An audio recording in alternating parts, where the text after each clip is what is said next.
First time caller line, you are on the air. Ghost to Ghost AM. Hello. Hello. Hi. What is your first name? I'm Gene. Okay, Gene. What's up? I'm calling from Florida, Arizona tonight. First time caller. Hit and miss listener over the years, but now I got XM satellite, so I hear you every night now. The last 2 nights have just been phenomenal. Yes.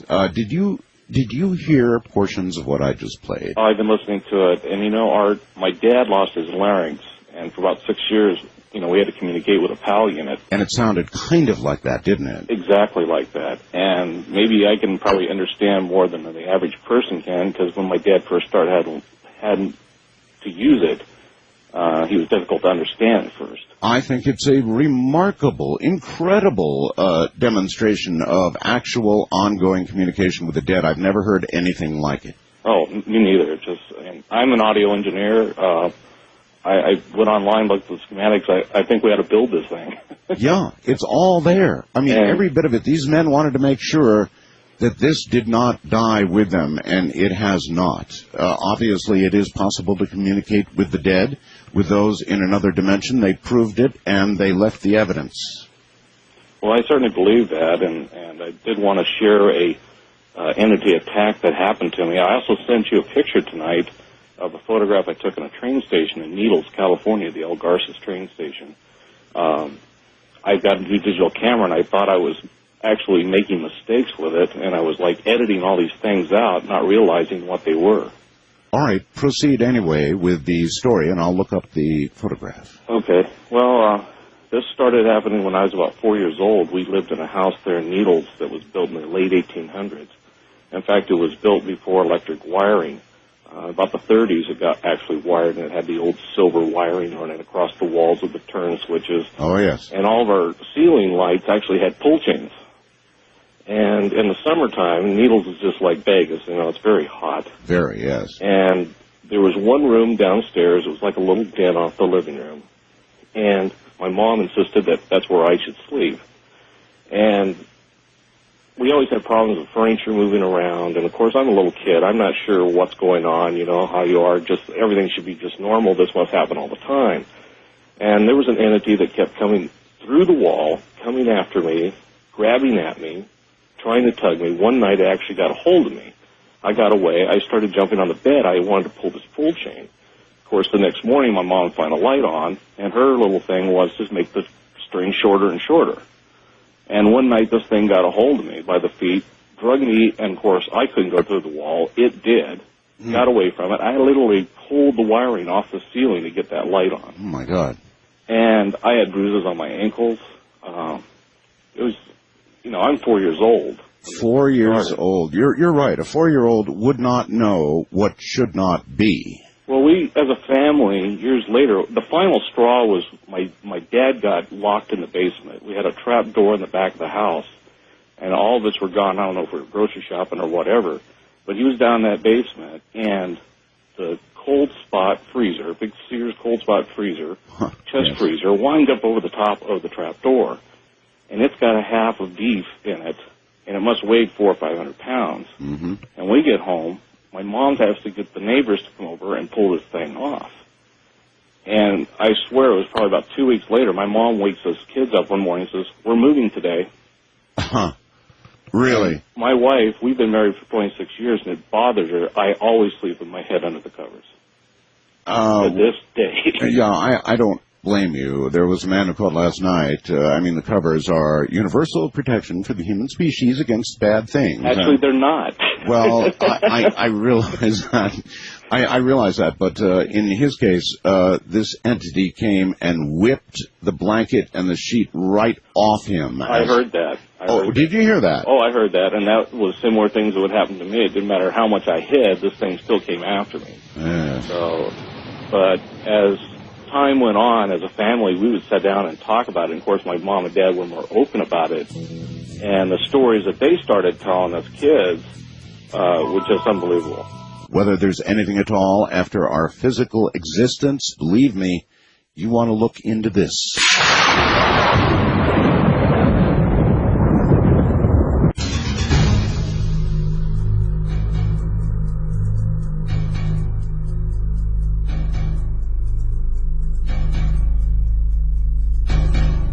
Good morning. It's Halloween. Or, perhaps by now, for you, it's the Day of the Dead. We're doing attack stories. People who have been attacked by entities. Join us. First time caller line, you're on the air. Hello. Hey, good evening, Art. How are you? I'm just fine. What's your first name? The name is Gregory. Okay, Greg. And I'm calling from New York, New York. New York, New York. Yes, good old New York. Uh-huh. Okay, now my story goes back to the mid-1980s. I was studying abroad in Athens, Greece. My family's from Greece. I wanted to go back and reconnect with my roots. Sure. And before I was returning back to New York, I went to go say goodbye to my uncle and my grandmother. They lived down in southern Greece near Sparta. I stayed with them many, many times in this house, and nothing ever happened, so I didn't expect anything to happen. Mm-hmm. I arrived, it was pretty late at night, and there were some relatives visiting from the States, and they were all sleeping downstairs in the one room. There's no central heat, so there was a portable heater, so they were all sleeping in that room. So they put me upstairs by myself. Hmm. So now to go upstairs, you have to go from the outside. There's an outside staircase, and there's a separate door, which I locked, and you go into a foyer. And then you go into the bedroom, and there's two French doors, which I lock with the latch. So I go to bed, I'm lying in bed, and I fall asleep. Now, the bed is facing the doors that are latch closed. Right. And I wake up in the middle of the night, and I hear a knock on the door, which I thought must have been 3 o'clock in the morning. And I thought, the outside door was locked. Who can this be? So I said, who is it? Nothing. They just kept on knocking on the door. It just got louder and louder and louder. And I thought maybe it was an animal or something, so I picked up my sneaker ready to throw it. Mm. And all of a sudden, the French doors just started shaking violently, like boom, boom, boom, boom, boom, boom. Oh. So I thought maybe it was an earthquake, but nothing else shook. Uh-huh. Then it just stopped. So I just grabbed the other sneaker. I didn't know what to do. I was just shaking in bed. I finally fall back asleep. And the strange thing was I was having a dream that I was leaving. I was buying a train ticket, and somebody was mugging me from behind. And I remember saying to myself in the dream, well, this is strange because my wallet is in the front of my jacket and I'm behind. Right. Well, I wake up from the dream, and there is an entity or something straddling on my back in the bed. I was sleeping on my stomach. Huh. And I feel this bony hand grabbing my right buttock and grabbing it, and you can feel the fingers, the bones on this hand.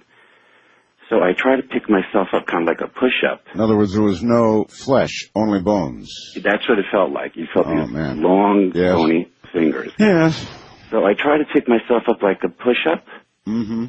and another hand grabs the back of my head and smashes it back in the pillow. And this was such superhuman strength. It was just unreal. And I try to pick myself up again and again. It pushes my face back into the pillow. At the same time, it's still grabbing, my rear buttock over there. This must have happened maybe 4 or 5 times where I try to pick up, and at the same time, I feel this thing on my back, and it's still grabbing me. About the 6th time, I finally let out a scream, and I was able to push up all the way, and it just stopped. I might have screamed long before the 5th or 6th time. Oh, my God. Well, the funny thing was, of course, I waited till sunlight before I fell back asleep. At least. Yes, and then my uncle woke me up, and I went downstairs, and they're making fun of the lazy American who slept all night. So I turned to my one cousin who I had just met, who was sleeping there, and he was from Baltimore, and I said to him, do you have an open mind? And he looked at me, he goes, did something happen to you too? And I said, well, what happened to you? He goes, I don't want to talk about it, but I'll never sleep in that bedroom again. Oh, God. Oh, boy. All right, got it. I really appreciate your call, sir. Thank you. That's exactly what I was after. That's exactly what I mean. So what was that? The bony fingers being slammed again and again into the bed, not just one person, but several, at least 2 occupants of the house. Wildcard line, you're on the air. Ghost to Ghost AM. Hello. Hi, this is Ricky in Atlanta, and I just got a little bit of that last guy's call. I would tell you, I live in a haunted house. Now? Yes, we're still here. When we bought the house, the guy that was the previous owner shook my husband's hand, and he says, good luck in the mortician's house. Oh. Anyway, the story, this is true. a lot of things are happening. Things are moving and moving around, and noises and all that, and even tapes some conversations or not some voices and mocking and stuff. Anyway, but the worst thing, I'm going to bed, and I got petrified to go to bed, and it would first start laying on me.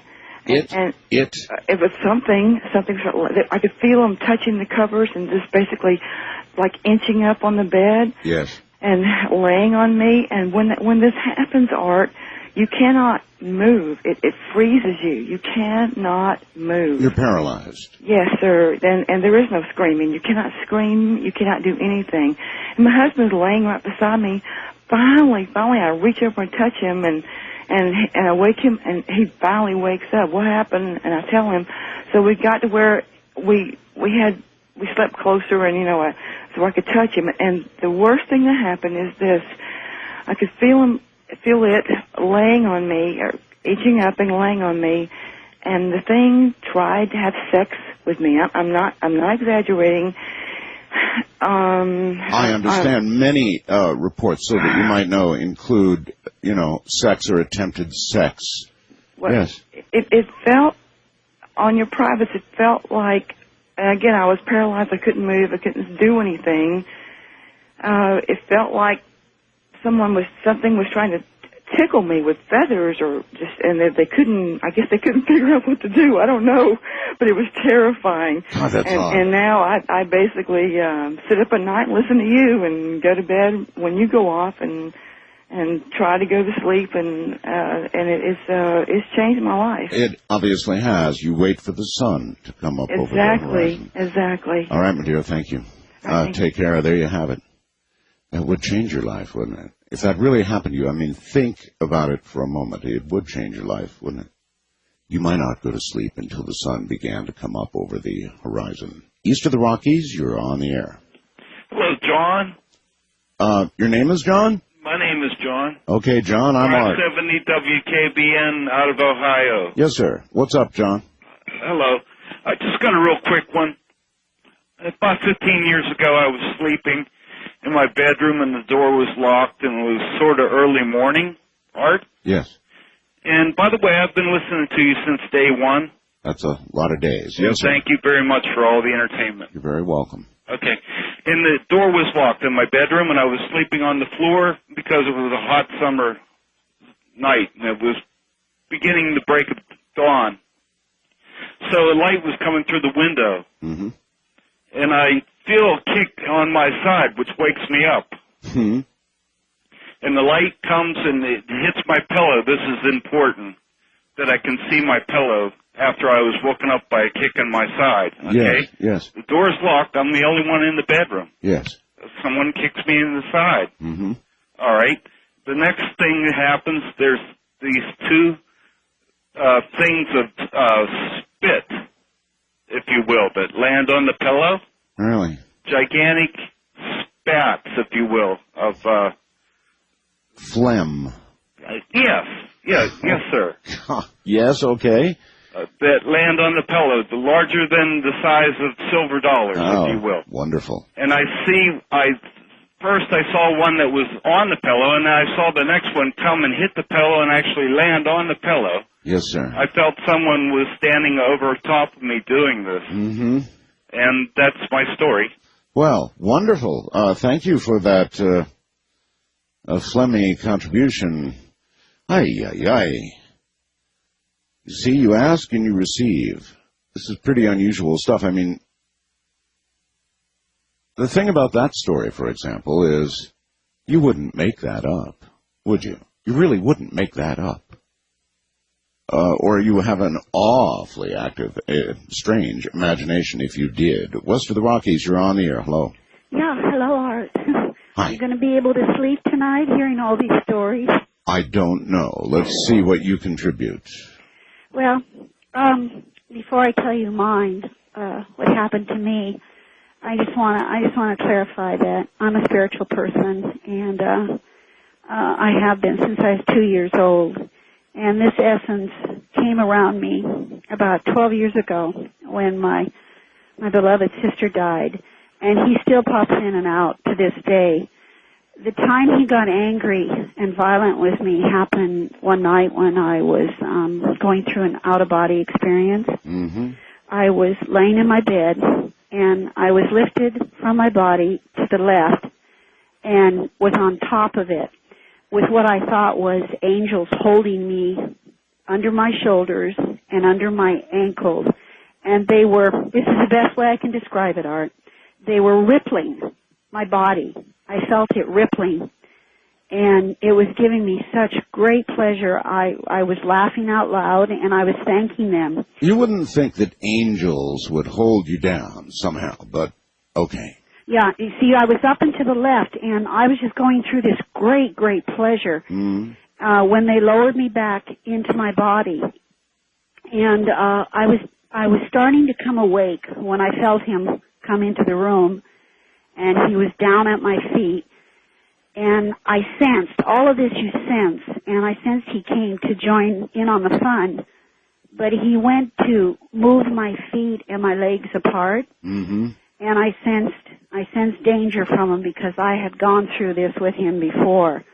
But this time I just moved my feet at him to just, tell him go away. Yeah, this is not an entity you can actually physically see then. Well, listen to the rest of this. And it made him mad. I could feel, he was very indignant at what I had done. And when I did that, he grabbed each of my ankles just violently and so fast that it jerked my body. And I heard this loud scream. I know I didn't do it. My body didn't do it, but I heard this loud scream inside of me saying, no. And then my legs just kicked out at him so harsh that I felt I touched him, I knocked him down, and he went back. Now I sensed him getting up, and I didn't feel that he was mad at me, but just that he was horribly rejected, and I could feel him slump away. And now I'm fully awake, and I want to get a look at him. And so I jump up, and I go to the end of the bed. And what I saw was the last of him, because he was disappearing into some hole, into something. And I saw this long, heavy, fat, grayish tail just swagging and swaying until he just went and he was gone. But, and like I said, he comes around, he pops in and out, and what he does to me now sometimes, and he's done it a lot, is I know his nails. I've seen his nails. They're very, very long and very sharp. Yes. And at the night, sometimes, on my back, he takes them and he presses into my flesh. But, Art, I don't feel anything. I know they're sharp, but I don't feel anything. I feel him really trying to hurt me. Are there physical marks left? I've had them on my arms sometimes, but on the back, I can't see my back, and I don't ask anybody to look at my back. But I feel I'm protected because what I feel is that they've been blunted. So I just feel a pressure, an irritating pressure of him trying really hard to hurt me and to work at it. But I feel I'm protected, and they don't go in. Well, but he does do that, and all right. He's been around me a long time. Got it. I really appreciate your call. Thank you very much, and take care. You have to wonder, I wonder how somebody could, I don't know, get used to that. How could you get used to that? I guess maybe you don't. But she almost sounded to that point, didn't she? As though this has been going on for so long that she was used to it in some manner. First time caller line, you're on the air. Hello? Hello? Yes, sir. Hi, I'm just calling a first-time caller. Yes, sir. Regarding an experience I had when I was about 14. Sure. Fire away. You're on the air. That is it. Oh, I'm sorry. Yeah, I'm in San Diego, California. This happened in a small town in Missouri.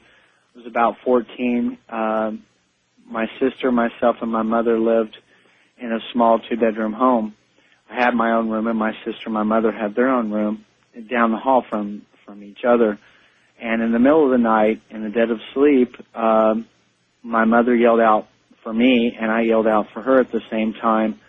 We each tried to get up, but we were held down by something. I don't know what every part of our body, we couldn't move at all. Here we go again. So paralyzed virtually, both you and your mother.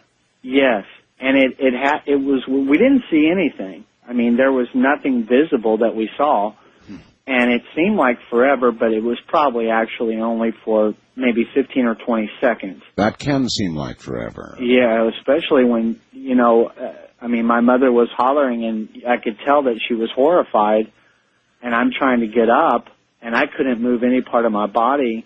And finally, when we were released, you're trying with such force to get up that you almost pop up once whatever it is lets you go. Yes, of course. I ran into my mother's room, and she was very upset and scared and said, "Why didn't you come? I was hollering for you." And that's when we found out that it happened to both of us. She didn't know at the time that I also was held down, and just horrified us. And this was a home that was only 6 or 7 years old, but a lot of strange things happened. We used to use a Ouija board, and we stopped using it because we started having some things happen that were very strange. We had a priest come out and everything, got rid of the Ouija board, but several incidents happened after that. We moved to a town about an hour and a half away from where it started, and it seemed that,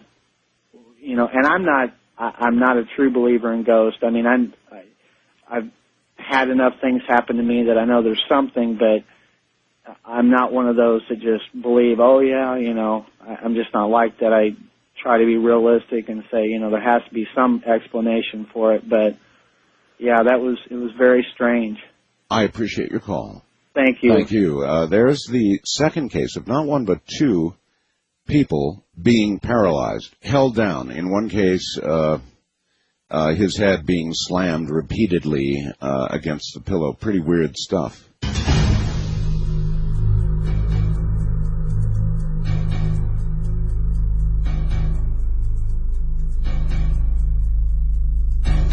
Top of the darkness from the high desert as we continue with your calls this evening. East of the Rockies, you're on the air. Hello. Hello, Art.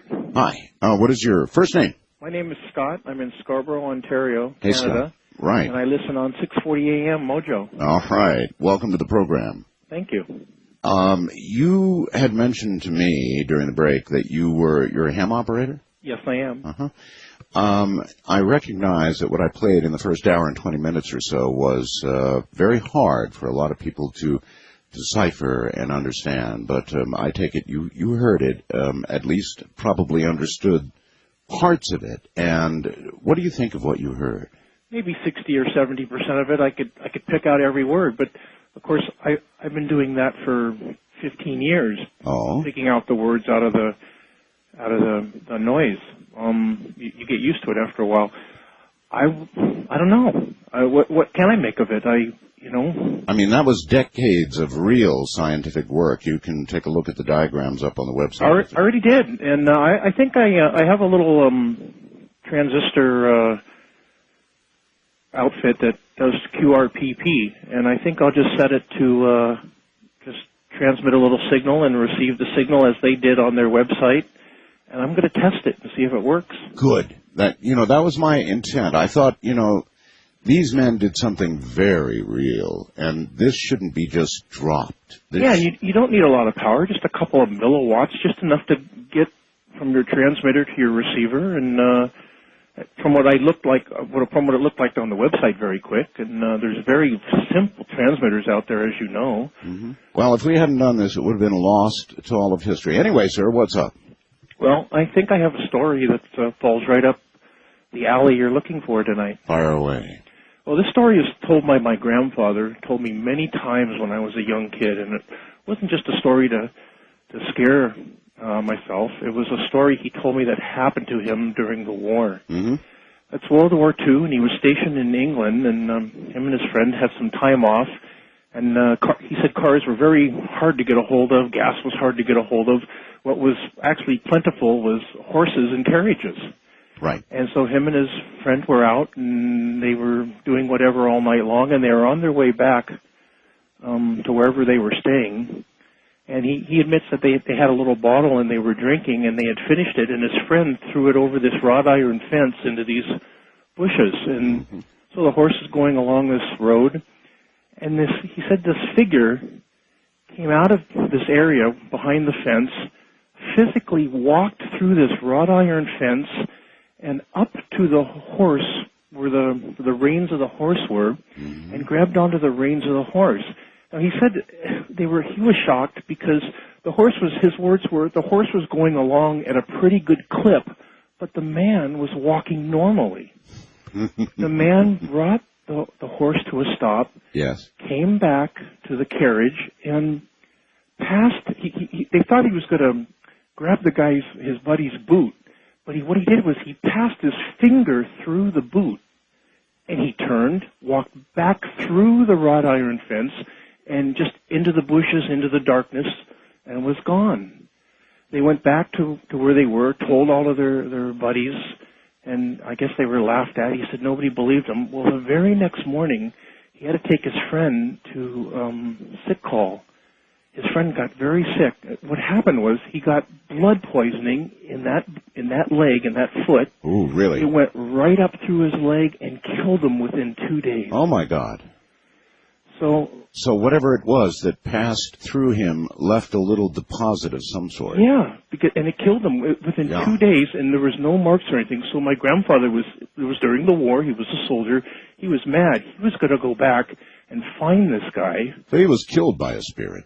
Yeah, that's what I'm saying. He was going to go find this guy. Well, he thought even though the guy walked through a wrought iron fence twice, he thought it was a guy. He was going to go back and kill this guy and revenge his buddy's death. He found the road, just about a week later, he said, found the road, found the wrought iron fence, was looking around, got around the bushes and looked, and guess what? It was a graveyard. The guy threw the bottle into a graveyard, and my grandfather told me, as a young kid, that he thinks this was a ghost that killed his friend. Got it. I appreciate your call. That's a good one. Wow. So it turns out that casually thrown bottle of now empty booze landed in, I guess, in just the wrong place and really annoyed somebody on the other side. The finger passes through the boot, the leg, and then the rest of the body become infected quickly, and he dies. West of the Rockies, you're on the air. Hello. Hi, how are you? Oh, I'm all right. I think I called the wrong number, though, because I'm calling from Mississauga, Ontario, Canada. Are you? Well, that's all right. You got to us. You got to us. That's all that counts. Anyways, I think I have, I learned my lesson the hard way. Oh? Because I made fun of a friend of mine one night. We were having a couple of drinks, and she kind of, said, I really got to talk to you about something. And I said, what? And she said, well, I get raped by this thing. Mm-hmm. And I kind of looked at her and went, okay, maybe you should go see a psychiatrist. Something's wrong with you. I didn't take it seriously. I thought she was off her rocker. Of course. But about a week later, this thing came to me. Came to you. Came to me. And it's almost like because I mocked it, mm-hmm. It came to say, well, you don't think that I exist? Well, I exist. But yeah. It's almost like it was two things in one. Was it a sexual assault? I think it could have been because I was sleeping on my stomach and my mother was home at the time, and I felt the fingers go around my arm, like my wrist, one at a time, like one finger at a time curl around my wrist on the one arm, and I was coming to. And I remember thinking, why is my mother in my room and why is she grabbing my arm? Obviously, yeah. Yeah, and then the fingers went around the other arm, and that's when I started coming to and starting to panic. Mm-hmm. And then they went around my ankles, and I knew there's more than one person in the room, and I bolted upright, and there was nothing there. But still to this day, I mean, unless you experience something like it, you think that people are, Did you say anything to your friend? I didn't say anything to my friend, but I actually said something to my boyfriend, mm-hmm. and he actually confronted it in a dream. It came to him in a dream, and he told me he wasn't scared, so what it did was it reduced him back to his 5-year-old himself and then proceeded to terrify him. Well, there you have it. Apparently, it's not good to mock these things, as she found out. I don't know. What do you think? You know, as you listen to these people, they're not joking with you. They're not just having a little fun, and they're not just trying to get on the air and make some noise. They're telling you stories about things that really happened to them. Or maybe you just disbelieve no matter what. First-time caller line, you're on the air. Hello. Hello, Art. This is Dean. I'm listening in Providence, Rhode Island on WPRO. Welcome. Glad to speak with you. First-time caller, long-time listener. Yes, sir. The story that I have, I've got to say that there was maybe minimal physical confrontation from the entity, but I think you and your listeners will find this story very interesting. Okay. In the early 40s, my mother and father had just been married, and he was going on vacation. And my dad's boss said to him, if you're going down to Cape Cod, how would you like to stay in the summer house? So my father said that was great. And he said, well, it's been closed up for years. You're going to have to open the shutters and probably sweep it out. It's just a summer house. Got it. Anyway, my mom and dad and 3 other couples, so now there's 8 people total, went down and did just that, opened the place up, swept it out, and they were sleeping in sleeping bags, all in the, I guess you'd call it the living room. Yes. During the night, they all sensed something walking around the room, brushing against the sleeping bags. And they all woke up to see a very elderly lady wearing a house coat and long gray hair and a white cardigan sweater over the house coat, standing in the middle of the room. What surprised all of them was that she had an opaque look, almost like you could look right through her. Yeah, half there and half gone. Yes. My father said to her, hello, who are you? Can we help you? And the woman turned and looked down at all of them and proceeded to walk right through the wall and never seen again. And again, the thing that I think is interesting here is that all 8 people saw this. Yes, 8 witnesses. Oh, all right, well, listen, thank you very much. 8 witnesses. Our world is so full of the unexplainable, the inexplicable. You just can't explain it. Many times you cannot scientifically prove what happened. Well, maybe with the exception of what I played in the first hour and 20 minutes, which was some pretty damn hard evidence from my point of view, and deserves to be followed up on. But many you just can't prove. That doesn't mean it didn't happen. And again, if you listen to the voices, it's quite apparent that these people are not saying things just to be talking. Vancouver, British Columbia. All right. What I'm going to do is just remove your last name. Okay, you're not supposed to get that. So let's try it again. Your first name is what? My first name is Valia. Valia, and I'm okay. calling from Vancouver, British Columbia. Welcome. Welcome. I love your show. I'm an addict. You're wrecking havoc on my marriage because I listen to you every night instead of going to bed with my husband. But the story happened to me in Billings, Montana.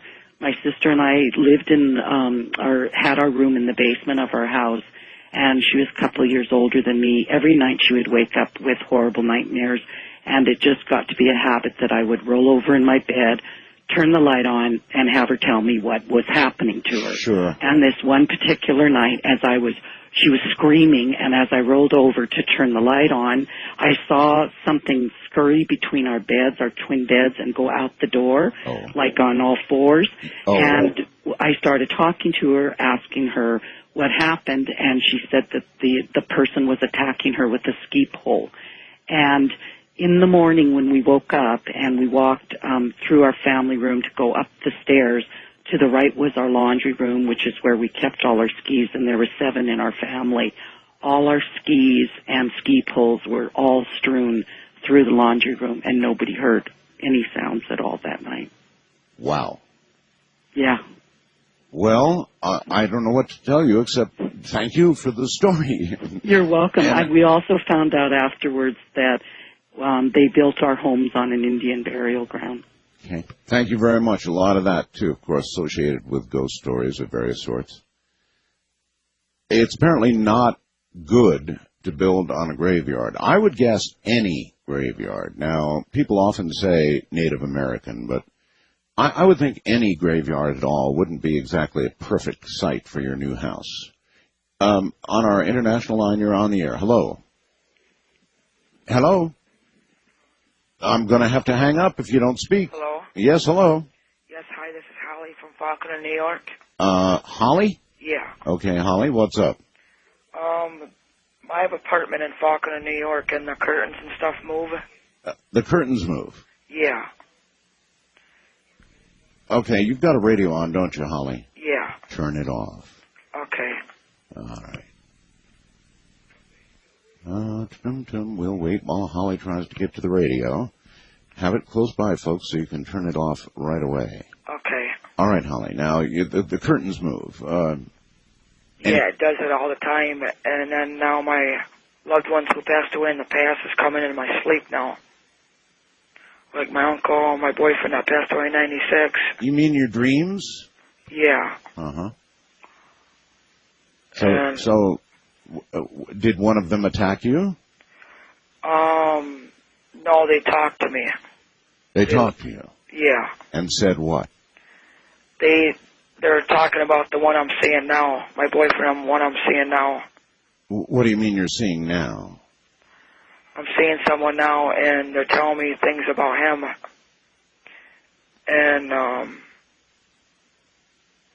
I could see him in my dreams. Their hands are out. They're trying to grab me and my boyfriend. Oh? In my dreams. Okay. Well, I appreciate passing that on. I'm not sure that maybe it does constitute an attack of sorts, doesn't it? West of the Rockies, you're on the air. Hello. Hello? Hello. Is this Art? It is. Yes, sir. Hey, Art, how you doing? All right. Hey, this is Gizmo. That's my preferred nickname. Hey, you know what? Somebody told me about you back in '98, and I've been listening as much as I can ever since. All right. Hey, okay, I got a couple stories, and first I'd like to talk about the voice things. Yes. Okay, you know what? I got an idea there, and I hope somebody can work on that and maybe bring that a little bit better. Well, you know, what you heard, sir, was historical. It was sort of a culmination of the work that began with Tesla and came forward through the 70s and the 80s, where it kind of stopped. Thank God they archived everything, including the equipment used, the diagrams, the whole mess. It's got to be continued. Well, you know, one of the things, have you ever heard of a book, it's called Voices of Eternity? I can't remember the author. No. Okay, it's called Voices of Eternity. And I learned this because I used to hear voices in raindrops on the roof and stuff. I used to hear people call my name and try to talk to me. And little by little, as I studied more and more metaphysics, I learned that this is people on the other side trying to communicate, and they use static noises of the physical world to do it. Yes, sir. That makes sense. Okay. And is right down the alley of what we're talking about. Okay. They were using tones and vibrations at you know, different ones, trying to figure out what could modulate more easily. Well, you know what would work best is if they find that right frequency that'll make a fairly clear voice. But the important thing is, someone like me, I don't understand speech unless it's very clear.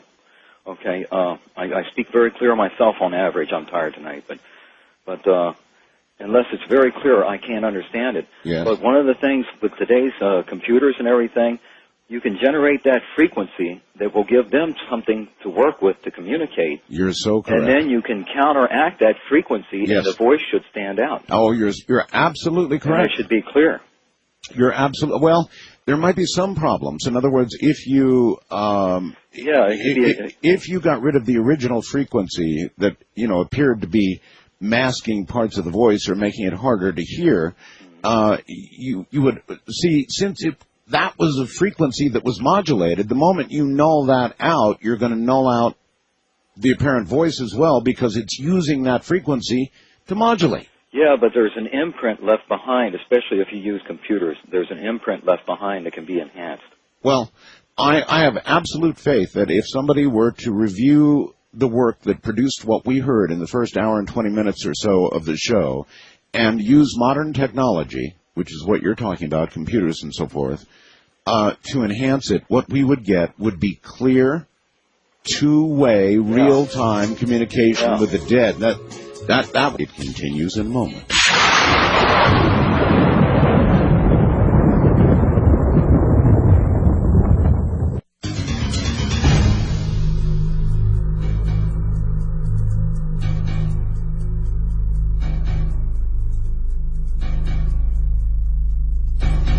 Good morning. Here we go. First time caller line, you're on the air. Hi. Good morning. It's a pleasure to finally get a hold of you and be able to talk to you. Also wanted to say your family's always in our prayers. Thank you. What is your first name?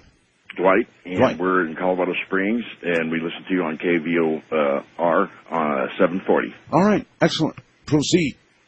We thank you. And, it's rather strange. It started as a child. I have a twin brother, and my mother had tried to commit suicide, and we were clear at the other end of the house, it's sleeping, and we both got up, went to the door, and saw her in there, and we went out to shake her, and she kind of looked up and looked at both of us, and then just dropped her head, and being kids, we didn't know what the hell to do except run in and, hey, Dad, Mom said, I think, and that, during that period of time, we went to family and friends.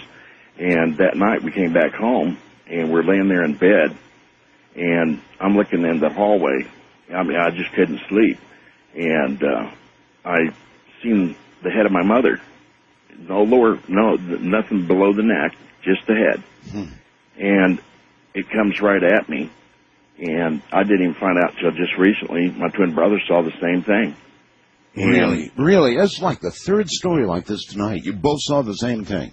The same thing, and what was funny is because it was proportional to what the head size would be in the hallway. Right. And it would come towards you and get bigger and bigger until it just like encompassed you and went right past you. And then other times, in her house, or her mother's house, I would be, as a kid, be looking across the street, and I wouldn't call it shadow people because I don't know what to call it. It's just a feeling you get from looking at a certain area. Yes. And I would go through the kitchen, and there's this little face of a sailor boy. It's like a ceramic piece, and every time you looked at it, it was almost like it was somebody. And just the other night, I was just sitting here going through your Coast to Coast website. Yes. And I just felt this real hard nudge on my shoulder. And I thought it was my wife. And I just looked up like she was right there, and there wasn't nothing there. I understand. Well, all right. You see, all of this seems to go, he happened to be on the website, which means he was on a computer. And more now, we're associating the paranormal with a different vibrational state. We've talked about this a few times on the program. When you're sitting at a computer, you're receiving a certain frequency, 60 hertz, 70 hertz, 80 hertz, whatever you've got your computer refresh rate set at. And that's slowly beginning to affect your brain and allowing you to function at a slightly different vibrational rate. So I think in the computer age, the modern age, we're going to begin to see more and more of that which we could not previously see for exactly that reason. Wildcard line, you're on the air. Hello. Hi. Hi. I've got a story, and I'd like to follow it up with a question, if I may. Sure. My story, I work second shift, and I got an emergency phone call at work, and it was my wife, and she wanted me to come home right away. And, of course, I did. And when I got home, she was in bed, and she was trembling. I mean, just uncontrollably trembling. Yes, sir. And when I asked her what was wrong, she said that evening she went to take a bath like she usually does, and she felt two hands grab her shoulders and shove her under the water and held her under in the bathtub. Oh, my God. And she she gasped for air. They, whatever it was, let her up. And, of course, she was terrified. But whatever it was trying to kill her. Right. Either that or give her a stern warning or something. I don't know what it was. Either and way. She has had episodes like that since then, and that was 5 years ago.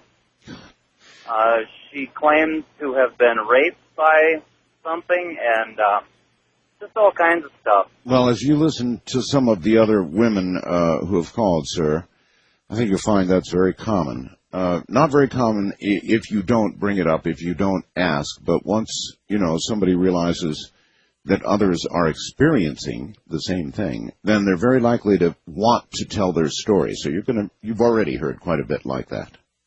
Actually, it's already been a very revealing evening. East of the Rockies, you're on the air. Hi. Hi, this is Jed from outside of Buffalo. Yes, sir. I was just calling to share a story with you. Fire away. When I was younger, me and my brothers, we used to hear a lot of noises and stuff in our house. Yeah. And at one time, for some reason we just decided that we were gonna make fun of them and stuff, and we made fun of I can't really explain it, but my one brother got kind of out of hand, and the next day he got really sick, and I don't know, we were all downstairs, me and my other brother and my mother, and he was upstairs sick, and then we heard screaming from the room. Yes. And we all went up there, and my mom grabbed my brother. He was screaming, and she grabbed him, and she was holding him, and I just remember he was really, really red and sweating, and and he was mumbling incoherently, and he was, I don't know, and then I just remember him saying they're coming through the walls, and his eyes were darting all around, and we didn't know what to do about it. So I don't know, that's just what I wanted to share. Oh, well, you shared it. I would have called 911. It sounded that serious. You could put that off, I suppose, to fevered delirium from the illness, or you could discard the whole story if you wanted to. But it is the second such story. You'll recall the finger right through the boot and then the blood poisoning and death. So maybe it's better, on the other hand, to play it safe and not make fun of such things. West of the Rockies, you're on the air. Hello. Hello, this is Chris from Santa Rosa, listening to you on KSRO 1350. Hey, Chris. So I've got these story. I have a story about being attacked by entities with, I guess, sexual purposes in mind. Okay. What happened? I was sleeping one night, and I woke up with the feeling of a pressure laying over me.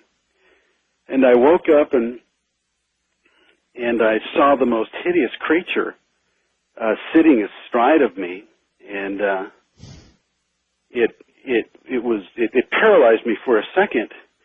And then I just started thrashing at it with my arms. All right, you use the word. You use the words "hideous creature," which implies to me that you saw clearly. Oh yeah, something. All right, full-on visual of it. All right, so what was it you saw?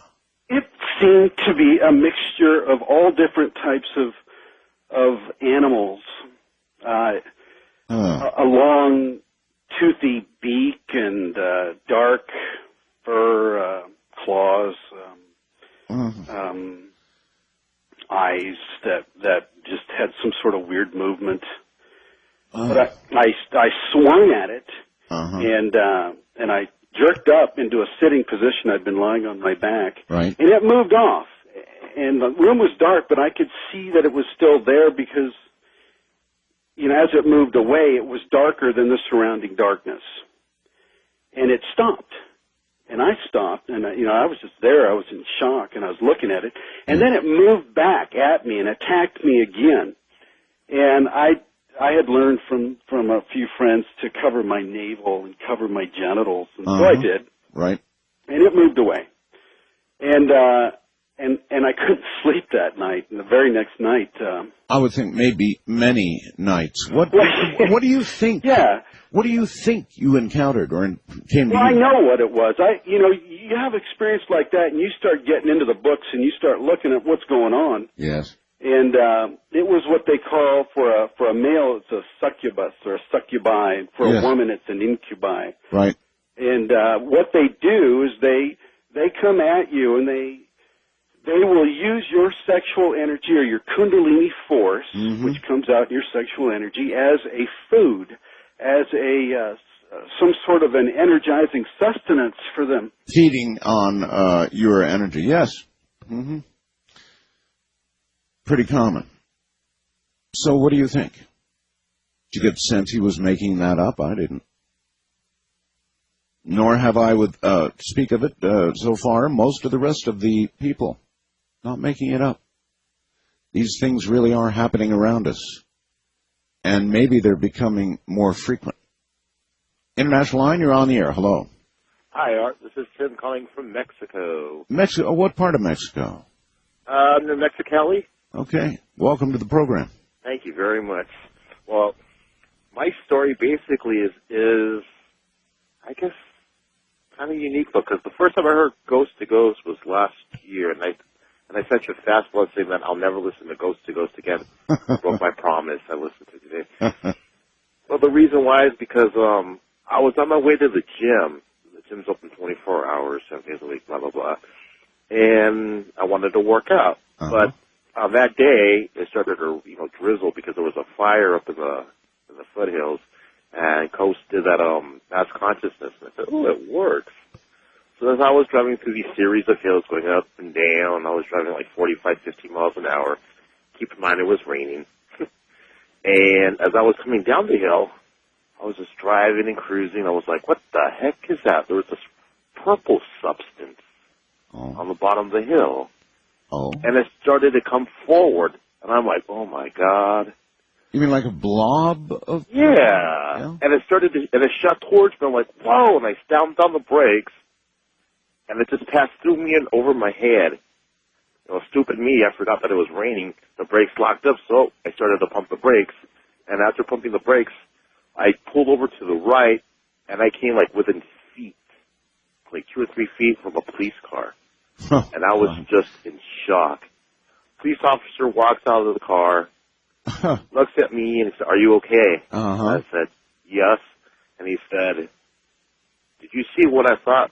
Did you see what I see? And I said no, because I thought he would take me to a rubber room or have me arrested for being under the influence. And I go, no, officer. And he heard the radio on. He goes, ooh, Ghost to Ghost, huh? And I go, huh? Art Bell. Really? So, yeah. And I said, oh yeah, Art Bell, yeah. And he goes, well, just be careful, drive slowly. And then he walked away, and then he makes a U-turn. I was in shock because that was the first time I saw a ghost. And as I looked up, he passed by me, and about 2 seconds later, I looked up, looked at my rearview mirror, and I said, what the heck? I got out of the car, looked up the hill, no police car. Mm-hmm. Yes, okay. I'll tell you something. I've had a lot of communication from law enforcement, and you would expect that, wouldn't you? In this business, this ghost business. I mean, they're on duty frequently, second and third shifts. The graveyard shift, right? And they see things. A large percentage of them see things. And they won't talk about it generally until they're retired, but they do indeed see things. East of the Rockies, you're on the air. Hello. Hello, this is Tammy from Sedalia, Missouri. Welcome. I have a story I would like to share with all of your listeners, and please. It's true, and it's very terrifying for me to even talk about it. Okay. In 1967, shortly after my father died, I was 9 years old, and my siblings were older, of course, and my mother was in the home, and my older sister that was married, she would come back and spend the night with us now and then when her husband was at work. Well, when my dad was in the process of dying, he was constantly laying in the bathtub with hot water on his legs because it just, the bone cancer was just killing him, and he was constantly laying in this hot water. And, my mom would tap him back to his room. Well, he finally passed away It was just about this time of year, in fact.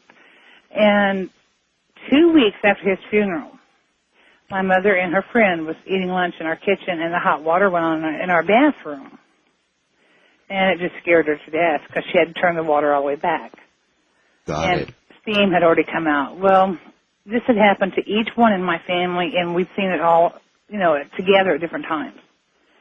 We hired a plumber to come out to our house. He put all new plumbing in. This continued to happen. Kept happening. Wow. It kept happening, and we couldn't think, why would our father scare us like this? I don't know if another type of a demon or entity had entered our home to make us think that, our father was kind of haunting us. No, ma'am, I believe you, and I believe it was your father. But what it says about death, I find very discomforting. Just the way last night and tonight, these EVPs, most of them I find very discomforting because it just doesn't fit the idea that most Christians have of dying and the other side and heaven and hell and the way it's supposed to be. It just doesn't fit. I know it. And, the fact is this wasn't, a physical strikeout, but emotionally it wrecked my childhood. And I have grown up and I have went through lots of counseling over this. Yes. Because, there was no way in a 9-year-old's mind you could conceive what you were seeing and going through, because it just horrified me. And we ended up selling our house and moving. I understand. Hopefully it did not follow you. It never did follow us. But, my sister lives 2 houses from that same house. And, even when I go by there now at my age, I've got kids of my own. I can still feel a funny feeling when I just drive right by my house where I was raised. Yes, ma'am. Thank you. You're welcome. Have a good night. No, she wasn't making that up, was she? You see, these things do happen, and so far, most of them that I have reviewed, and I've carefully studied this EVP, very carefully, with my guests, with what I played for you earlier tonight, and what's said is very disturbing, and the voices, the young voices of those saying it, is very disturbing, and the whole thing, in the context that you've heard it, including the story that young lady just told us, is disturbing. What does it mean about the nature of death if, in fact, you're not off to heaven or some other place, but just another dimension where what you're able to do is quite limited and quite like what you did on Earth. In fact, so similar as to, well, I don't see much difference. Do you, if that hot water kept coming on? That man had bone cancer in his legs. He used the hot water to try and comfort himself, and then after he died, he kept doing it. What does that say about the nature of the other side? West of the Rockies, you're on the air. Hello. Hello. Hi.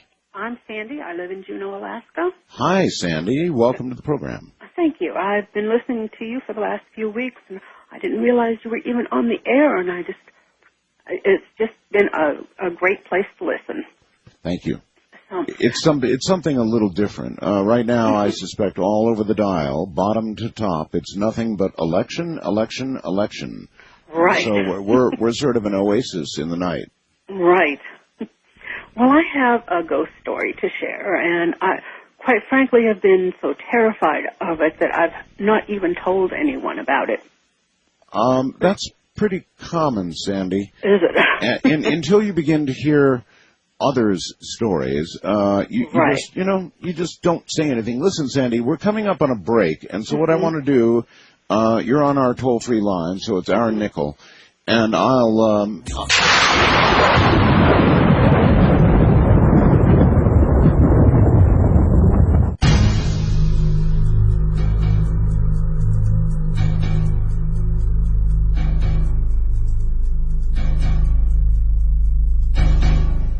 not all of them are Casper, And that's really what we're talking about. We're talking about entity attacks, and you'll notice there's no shortage of reporters on the subject. Now, what that says to me is that, indeed, not all of them, or even most of them, are Casper and friendly at all. First-time caller line, you're on the air. Hello. Hi, Art. Hi. I was working in Germany in 1980, and I worked there for a year, and I had an apartment on a caserne, which is a military for the U.S. government. Yes. And my apartment was in an old barracks that had been used for the SS. It used to be an SS barracks. Right. And I had a really nice apartment. It was one bedroom, and I moved in, and I was single. Immediately I started having very sexy, sensual dreams with a man who was dressed with boots. He had those really high boots, and he had like a white pirate shirt on. Really? And there was a woman in the background, and we would have sex practically every night. And I just thought, wow, I must be very lonely. I never woke up from them, but I had these... No, you're a million miles from being alone. This is actually quite common. And then my girlfriend came over like a month later to live with me, and she got a job. And she woke up the first night there screaming because she saw him standing in her doorway.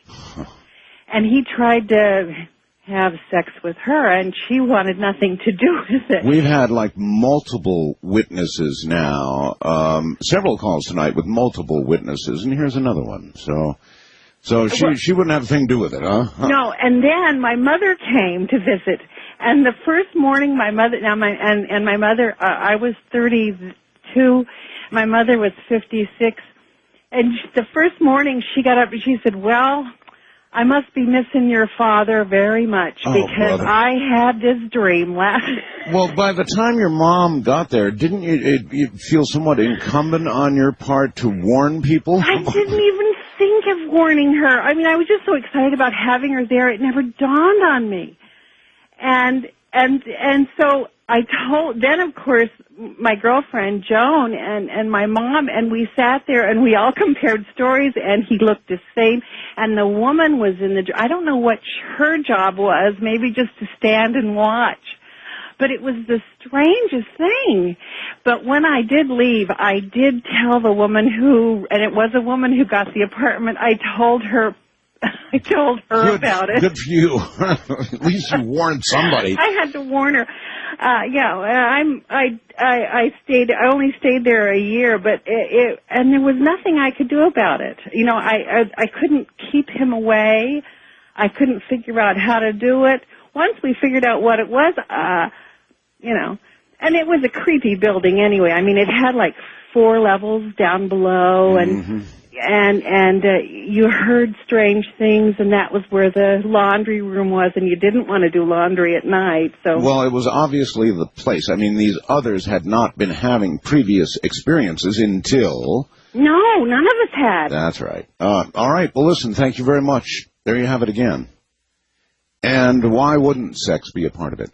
It is a central part of all human beings' lives, right? And a large, driving, emotional, physical force that is in all of our lives, right? So it makes sense. Wildcard line, you're on the air. Hello. Hi, Art. Hi.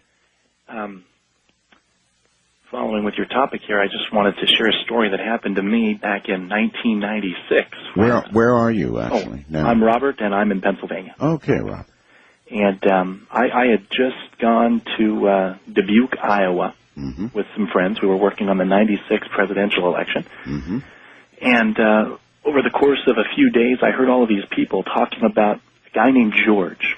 And they didn't really clue me in the beginning, but I figured out that George was a ghost that lived in one of the people's homes. And apparently George followed them around and rode around in the car, and sometimes they could see George and sometimes they couldn't, and they talked about this consistently.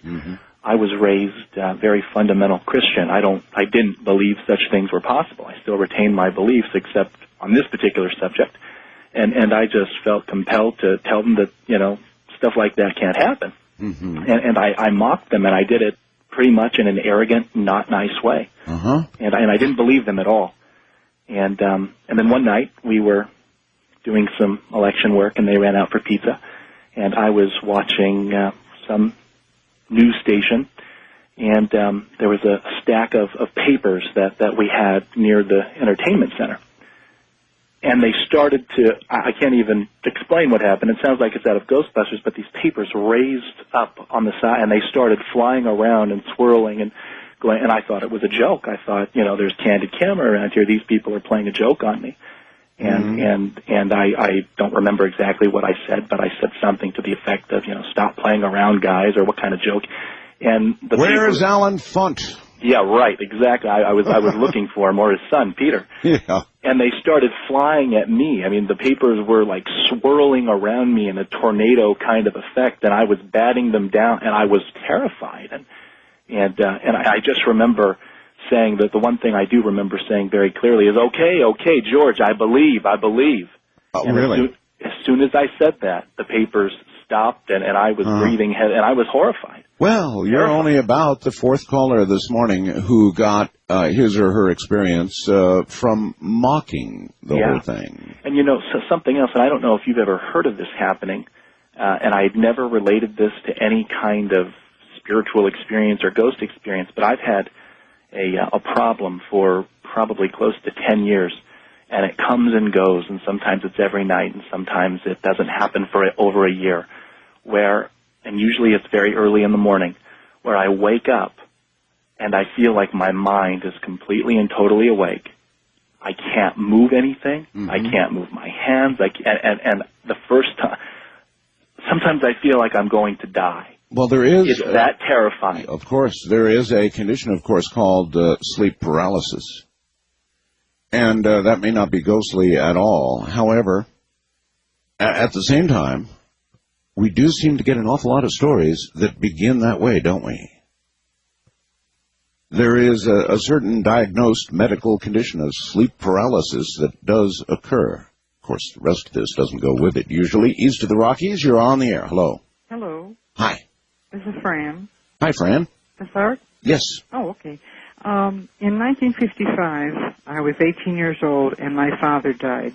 He was only 50. Uh-huh. And those days, you could have the viewing or the wake, as we called it, at the house if you had a big enough house. Sure. So he was laid out at the house, and for 3 days there were people coming and going and coming and going. So finally it was over with, and about 2 weeks later, my sister and I were going down the street, and this Italian couple, we lived in an Italian neighborhood, we were Italian too, and Tony called me over. And a lot of the Italians had a nickname for me because I had red hair, so they called me Cavarush, which means red cabbage. So the older guys always called me that. So he said, Cavarush, come over here. So we went over, and he said, are you mad at me? And I said, no, why would I be mad at you? And he said, well, he said, we went to the wake, but he said our son wouldn't go. His son was about in his 30s or 40s, and I said, I wouldn't have known if the president showed up. I said, I was too distraught. And I said, besides, I wouldn't be mad about something like that. And he says to me, well, I'm going to be next. Will you promise me that you'll come to the wake? And I said, Tony, will you stop it? And his wife is trying to shoo him. And he says, no, please, promise me you'll come. I said, okay, I'll come to it. So we left. And as I was leaving, he said, hey, Kevarush, he said, I promise you that I will give you a sign that I know you're there. So I just waved him off, and we left. Well, 2 months later, Tony died.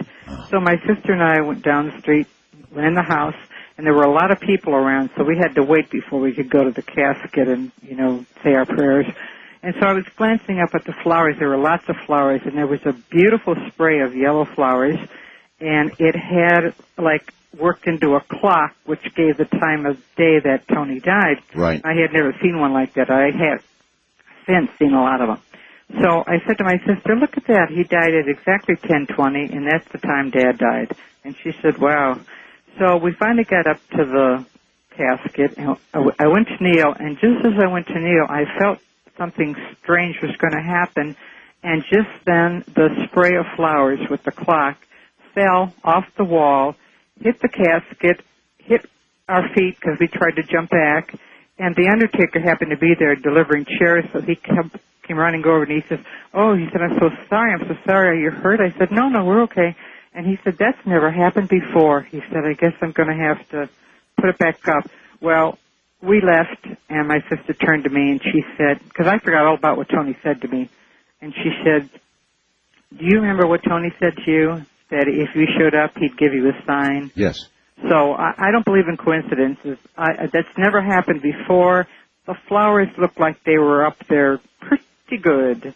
And so I think that that was a sign. Oh, no. I think that was Tony's sign, all right. Oh, yeah, absolutely. But again, I'm not so sure how comfortable it makes me feel with the nature of what we've been learning about death. That's true. That's very true. Yeah, sure is. I listen to your program all the time, and I have a lot of questions going through my mind that I never had before because, like you said, well, we were Catholics, so we believed you die, you go to heaven. Mm-hmm. But so many things have happened to me that, I know that there's an afterlife, but I think that Tony was determined to let me know.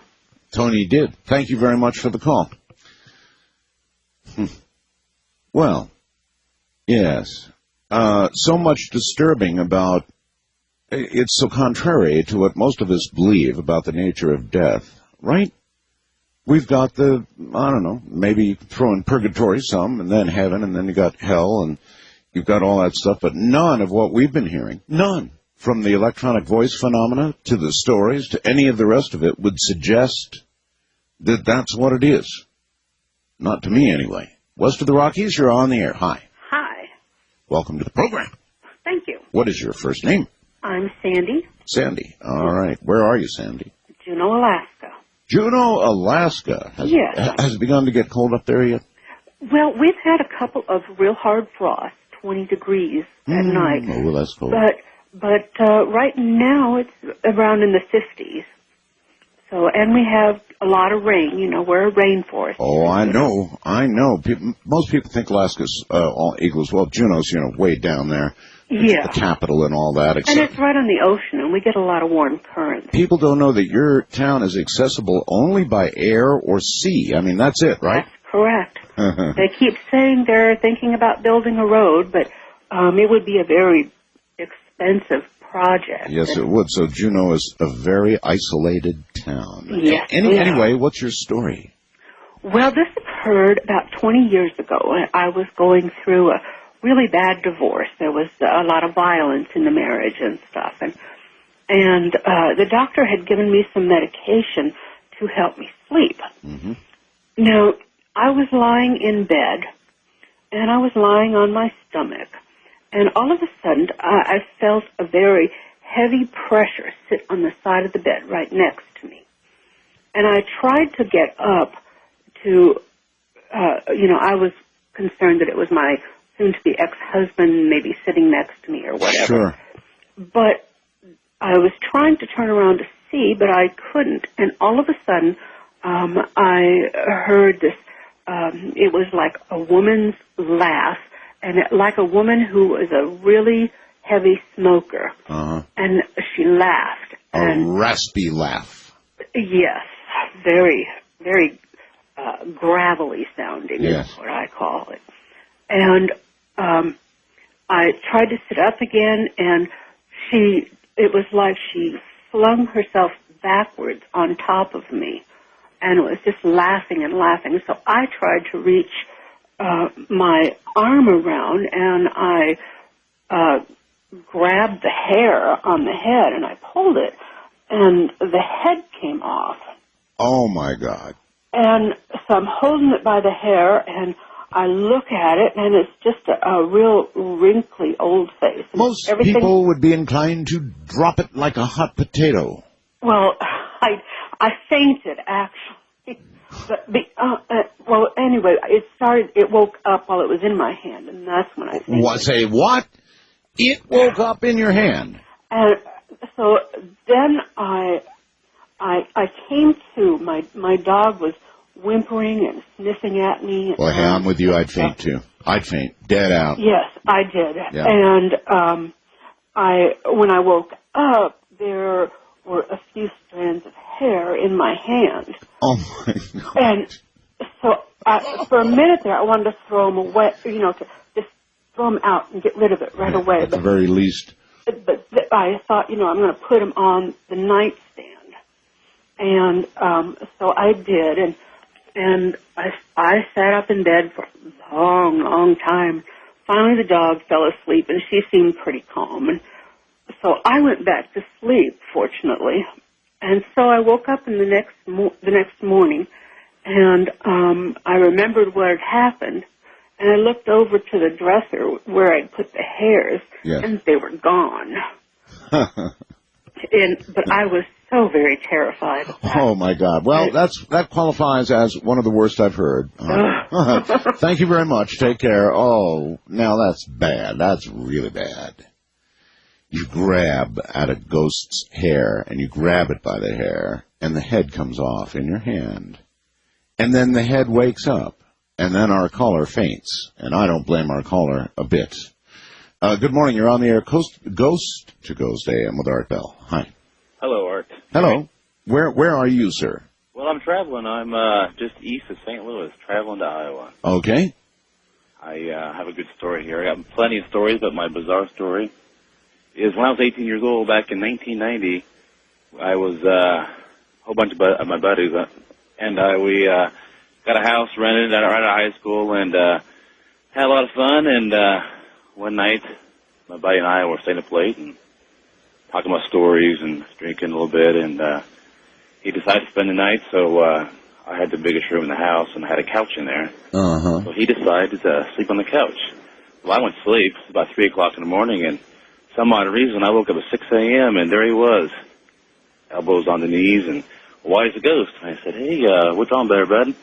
He says, you need to take me home, and you need to take me home now. So I took him home, and later that day, he gives me a call, and he goes, you need to come over. I need to tell you a story. Mm-hmm. So that night, I went over to his house, and he says, you went to sleep. Well, I didn't go to sleep at all. And I go, well, what happened? He goes, well, I was laying there, my face was facing the couch, and he says, I heard this woman's voice saying, I can't sleep. And he's like, what the heck, So he turns around, and there's this lady standing there, and she goes, I can't sleep. And she's looking right at him. And reality hits him, and he's like, whoa. And he jumps back, she jumps back, and she flies out of the room. And he realizes there was no legs. And he was awake till I woke up. Did you say no legs? Yeah, she floated away. Just floated out of the room? Out of the room. Or through something? Out of the door. Door was open, she went out the door. Got it. And what makes the story even more bizarre is the fact when he was telling me the story, I was kind of like, okay, whatever. He says, I was telling my dad about this story, and he says, what house was that? And he explained to where that house was at. He goes, well, his dad used to be a cop. Mm-hmm. My rookie year as a cop, I got a call in that house, and a lady was shot in that house and killed through the window, that front window there in the house. Yeah. Well, a lot of this activity seems to circle around those who died, how should I put it, unexpectedly. I guess we all, most of us die unexpectedly, but in a violent way. Suicides seem to linger.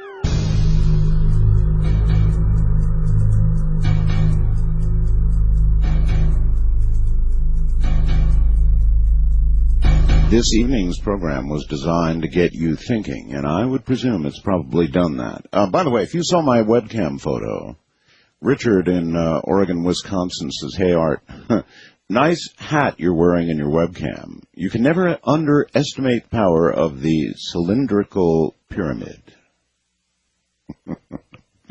First-time caller line, you're on the air. Hi. Hi, my name's Jason. I'm calling from Ark City, Kansas. I listen to you on 98.7 KFH. Yes, sir. Welcome. Just tonight I was taking my kids trick-or-treating, and I remember this story my friend told me quite some time ago. I walked by this same area at night. It's a house that's been bulldozed here in town. It's part of the college now. It's here in town. I was walking by it one time when I was about 13 or 14 years old with my friend Ron. Yes. And he was telling me about living in that house when he was younger. And he was laying in his bed one night watching TV, and straight out from the wall came a little boy and his dog. And it was obviously a ghost. He said it was opaque and had red eyes, and it was just very scary to him. And he pulled the covers up over his head, and he felt the breath of this little kid, bending over and looking at him. Ay, ay, ay. And so he, he told me this story, and we were walking by the house, and right about that time, I said, you know what, I don't believe ghosts anyway. And my feet came straight up out from underneath me. I fell flat on my face. Yes. And it was like a magnet had latched onto my heels and pulled me straight down. It was one of the craziest experiences I think I've ever had. This, sir, is a recurring theme tonight. Those who mock seem to, well, not make out too well. It seems to be that way, definitely. Doesn't it? All right. Thank you very, very much for the call. Apparently, you can be skeptical and safe, but if you move and cross over the line into mocking, well, you've been listening, right? Yeah. Wildcard line, you're on the air. Hello. Hello there, Art. How you doing? I'm fine. What is your first name? My first name is Clint. Clint. Okay, Clint. What's up? All right. Okay. Well, here's my story. I haven't told it for a long time, so let's see if I can remember it. This happened to me back in high school. I'm 35 now, so it's been a while. But as I got older and I realized that more people probably wouldn't believe me, I stopped telling it. So, in high school, I had some friends that lived out of town. We lived in a small town in northern Canada. And I had some friends, and their father was a guide, and he would go out in the woods and hunt for animals with people that came into town or whatever. And he was out of town, so we were staying with my friends. And we were going into town to pick up some groceries and whatnot one late night. And as we were driving, I started feeling really panicky and really nervous. So I said, can you stop the car for a second? I think I'm having a panic attack or something. And I've never had one before, so I didn't know what was wrong. Right. So we pulled over. And I get out, and I was outside, so I thought I'd do what guys do when they're outside of the car, at night. Yes. And the car started to move, so I knew that somebody was moving around inside of the car, so I went up, and one of the guys, his name was Kevin, he was getting into the driver's seat, and he's like 14 or 15 years old at the time. And it was winter, it was snow, and I said, I don't want to go back if you're driving. Because I have this weird feeling, maybe that's what I was worried about, was a car accident or something. Yes.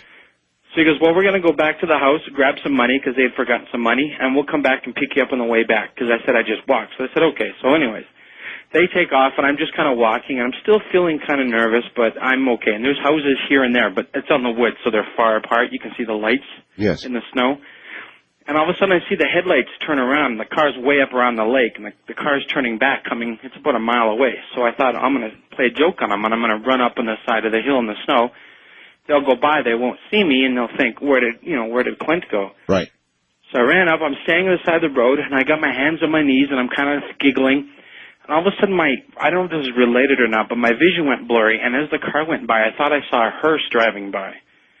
And I thought, okay, that was supposed to be them, but that was a big black car. Yes. And then I heard somebody say my name from behind me. They went, Clint, really quietly like that. Yes. So I stood up, and I ran down this little hill out onto the road, and I was standing there, and I was really scared, and I was 16, 17. I started to cry because I was, I didn't know what to do. I didn't know where to run because I couldn't see anything, and suddenly I saw two white figures, and I thought maybe it was a stop sign or something because they were just standing there, and they were white in the distance. Then they started moving and coming towards me, and they were yelling my name. Yes. So I knew then which way to run, so I ran the other way towards the city. And I ran, and it was about half a mile from the city, actually, at this point. So I got to the city. At the very edge of the town was a skating rink, and my friends were in the car going around in circles yelling my name. So I ran up, and I jumped in the car, and I said, go, go, go. And so they just started driving quickly down the road. And I told them what I had seen. And I thought maybe it was them yelling my name that I had heard, but it was different in my head. And I said, why did you guys turn around and come back? And they were looking scared at this point, and they said, well, we were driving, and suddenly they turned and looked at each other and said, do you feel that? And he said, yeah, Clint's in trouble. So they turned their car around to come back and get me. Huh. Wow. That's my story. And that's a good one. Thank you very much. Thank you. Take care. East of the Rockies, you're on the air. Hi. Hi there. It's my first time calling, so I'm a little bit nervous. Oh, that's all right. Relax, take a deep breath, and fire away. What is your first name? My name's Chet. Okay. And I'm calling from Virginia. Yes, sir. And this happened actually happened in the year 2000 in August. And it was one night I went to bed, and it was sweltering Virginia summer. Mm-hmm. And all of a sudden the room got really, really, really cold. I was lying in bed. And some of your other callers noted paralysis. Well, I felt total paralysis, total fear, straight through me. And the bed started shaking. Huh, just like in the movies, huh? Yeah, I mean, it wasn't violent. I mean, it wasn't picking up or anything, but it was shaking. It woke me up. Good enough. Yes. I opened my eyes, and I turned to the side, and I saw a little girl. She must have been like 8 or 9, blonde hair, and looked into her eyes, and her eyes were empty. Empty? Yeah, empty. You know how people have emotions in their eyes and Yes, whatnot? of course, yes. You can see yes, you can see life in eyes, I guess. Yeah. Well, this girl was smiling, but her eyes were empty. I've got it. Well, at that time, I closed my eyes, and I started praying, and everything stopped. And, I mean, I thought nobody was going to believe me. But I thought, I was all shook up. So later that day, I went to go tell my mom. And my mom says, "Oh, so it's happened to you." I said, "What?" She said, "Yes, both me and your grandmother have had the same thing happen." Well, it turns out, my mom's side was very religious, where my dad's side wasn't. Mm-hmm. Well, I got married about a year and a half later, and my wife, she said the same thing happened to her. Well, all right, there you are. Again, ladies and gentlemen, multiple persons either affected by the same event or witness to them. There's been a lot of that tonight. West of the Rockies, you're on the air. Hello. Hello. Hi, my name is Richard. I listen to KFYI 550 in Phoenix. Yes, sir. Yeah, beautiful program. Subscribe to the newsletter and everything. I've got lots of experiences with ghosts. Probably too much to talk about on the radio. All right, just give me your best one. Okay. One time I was visiting. I was with friends in Beijing, China. Yes. And I was in my hotel room, the Hua Bei Hotel to be exact. And while I was in there, I was taking a shower. The AC was on inside the place, very low, but you could see some steam in the shower. But what happened was a knock on my door inside the shower, outside the bathroom. The door pushed open, and it got super cold in the bathroom. And I'm standing in the hot water of the shower, and a gigantic plume comes into the bathroom, blows open the shower curtain. I knew right there what it was. I knew it definitely was an empty, and it felt like it maybe even might have been a warrior, an old Chinese warrior from way back. And and then I put a whole bunch of those red Chinese dream catchers around my room, and it went away after that. Yeah, I think I would have too.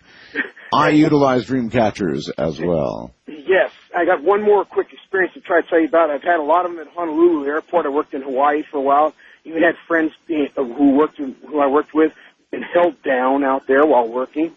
There's an instance where I was working in an apartment complex doing security in Hawaii, and I broke the sink, the handle to the sink, when I was on duty on this first night on my post out there, and the handle broke up in a whole bunch of pieces in my hand. And I was walking around that same building later that night, and I could feel something weird already over there just to begin with. I'm walking down, I'm looking down on the floor of one of the hallways I'm walking through, and right there, smack dab in the middle of the floor, is a handle, just like the one that fits on that sink that I broke. So I didn't have to make an instant report or write it up or anything. I just put the handle on the sink and I said, "Thank you, whoever gave me this." And went on your way, yeah. Got it. All right, well, I'm not sure what to make of that one. Providence, some kind of Providence. International line, you're on the air. Hello. Hey, how you doing? I'm doing all right, sir. What is your first name? Dimas. Okay, welcome to the program. Thank you. Go ahead. Okay, I have two, and they're real quick. The first one, I'm an avid bike rider. I'm in Sun City, California, riding up the hill on my way home. And all of a sudden, everything stopped. I don't remember actually falling, but when I did wake in my bed, I was scabbed on my shoulder, and my bike was perfectly put in the backyard where I always put it. and I'm in my house, I'm in the bed, and the door's locked, nothing is touched. The only odd thing about it is I had a perfectly round circle on my, I would say my wrist. Everyone always asks me, what is that? What happened? You know, but it isn't consistent with a fall, and it has a little on the a little right off to the right of the center of it. There's a like a line in it, as though there was something in it.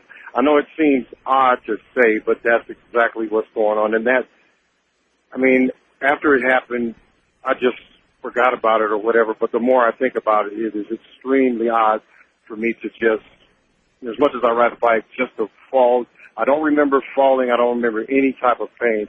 But what is extremely odd is I woke up in my bed on my back. My bike is perfectly where I put it all the time, and then I have this circle, as if it was a mark, something on my wrist. Pretty weird, all right. I'm not sure what you could attribute that to, though. First time caller line, you're on the air. Hi. Hi, Art. This is Paris calling from New York City. Yes, Paris. In 1997, I was up in Warren, Rhode Island, recording an album. I'm a musician.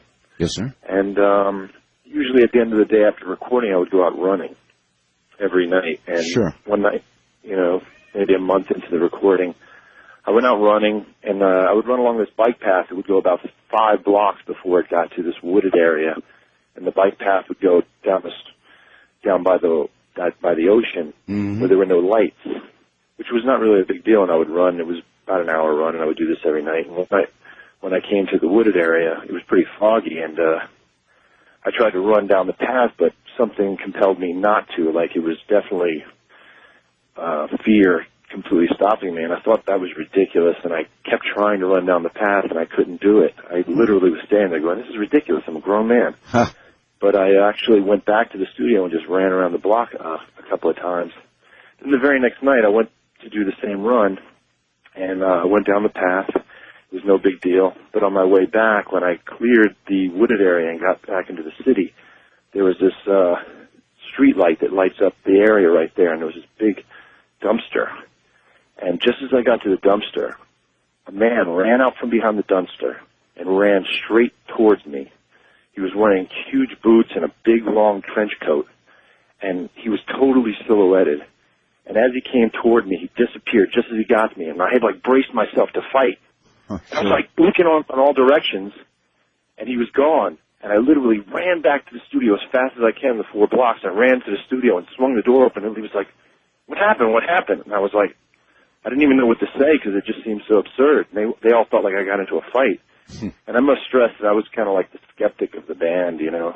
And now? And I'm completely not skeptical at all. But the guy who ran the recording studio looked at me and goes, was he wearing a long black trench coat and a hat? I said, yes, he was. He said, that was Mr. Colt. I said, Mr. Colt? He goes, everybody sees Mr. Colt around here. And Mr. Colt is? He went on to explain that it's the man who created the Colt 45. He had apparently died in Warren, Rhode Island. Later on, when I was back in New York after we made the record, I actually went online and looked him up, and I saw a photograph of him. And even though I only saw him in silhouette, I definitely recognized the form and the jacket and the big coat he was wearing. And that's the story. Appreciate it, too. Thank you very much. Take care. welcome. Have a good night. What's left of it? Wildcard line, you're on the air. Hello. Yes, calling from the Bay Area, San Francisco. Yes, sir. I had, when I was growing up, lived in this house that was built in the late 1800s, and always felt something or presence around when I was a teenager, like something where you just kind of glance, look up the stairway, and see something. You know, sir, not very long ago on this program, we had somebody on who said that everybody has the ability to know when they're being stared at. Most everybody has that. If you're standing and somebody's staring at you from behind you, where you cannot see them, you can feel their presence. Right. Well, we, my mom, kind of a bohemian, late 60s, early 70s, went out, had this artist as a boyfriend, and he had brought this new painting in and hung it up on the wall. It was a figure, a humanoid figure, kind of chained to some abstract buildings. Yes. Well, a lot of things started happening around the house. We'd wake up in the morning, all the furniture would be overturned, magazines thrown around. Next night, something else would happen. All the dishes would be out of the cupboard and so on. Well, my mom had a lot of friends in the arts and so on, and she knew this medium. And this medium came in, and several of them had tried to contact this ghost that they thought was or entity or something that was causing all the problems. And they wrote on a piece of paper. They all held a pencil by the eraser, and why this medium asked questions. Well, they asked what it was upset, and it said one word wrote across the paper, chained. Asked what the name was. It wrote Leonard. Did you say chained? Chained, yes. Huh. And asked what his name was, and it wrote Leonard on the paper, asked how old he was. He said 10. Well, later my mom went to the Historical Society and looked up who built the house, found out that he had a son named Leonard that had died of rheumatoid fever. Oh, at the age brother. of 10. Oh, brother. So we took the painting out of the house, and nothing ever happened after that. All right. Well, that's quite enough. Believe me. The show is over. We have got to go. This has been Ghost to Ghost on Halloween.